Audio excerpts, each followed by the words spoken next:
A dive into Lake Travis can be an adventure, but the search and recovery dive for Zane and Ella Gates was just the beginning. I was shocked, especially since it wasn't the same. We weren't diving together. Yeah, that was a ridiculous part. This brother and sister were recently on a certification dive with Robert Weiss, the owner of Lake Travis Scuba. You never know. It's always going to be what's good. What are we going to find today? The bottom of Lake Travis really a treasure waiting to be found? It is. It is. I mean, there's gold in the lake.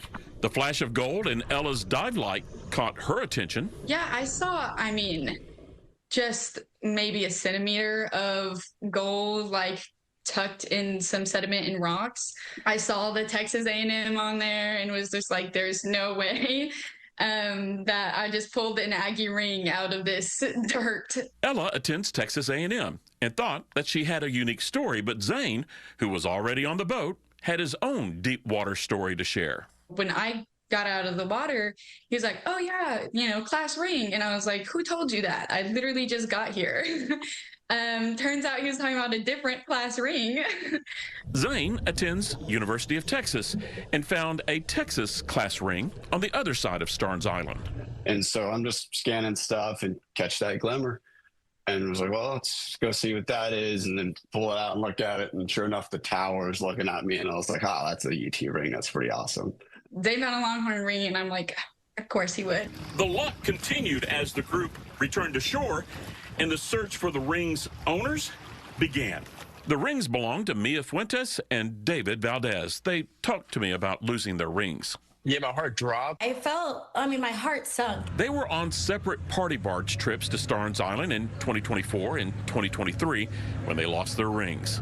No surprise for Robert Weiss, who has a bucket filled with items that he's found at the bottom of Lake Travis. The party barges that come out, we call them vending machines. And I was like, oh my goodness, this is absolutely insane. There's no way that, they found my ring after all those months.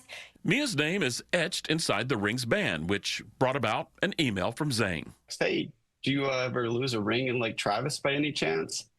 And that was a shocking moment to see on your phone, and the text messages that Mia sent back were, yeah, like how would you know that? What do you mean? Do you have it? What makes this story so crazy? I originally was going to put a Bible verse in my ring, and I decided not even to put my full name, but to put my first name and my middle name. And I don't go by my middle name very often. Mia's middle name is also on her Instagram page, a critical clue in the search. Had I not had my middle name on either one of those, or maybe not my last name, they would have probably not found me. Ella delivered Mia's ring. Reuniting David Valdez with his ring was a little easier. His full name was on it. Well, she messaged me on LinkedIn, and I was like, what? I couldn't believe when I read. I was so surprised. It was a sweet moment. And again, as an Aggie, it just felt like definitely the best thing to do. I feel like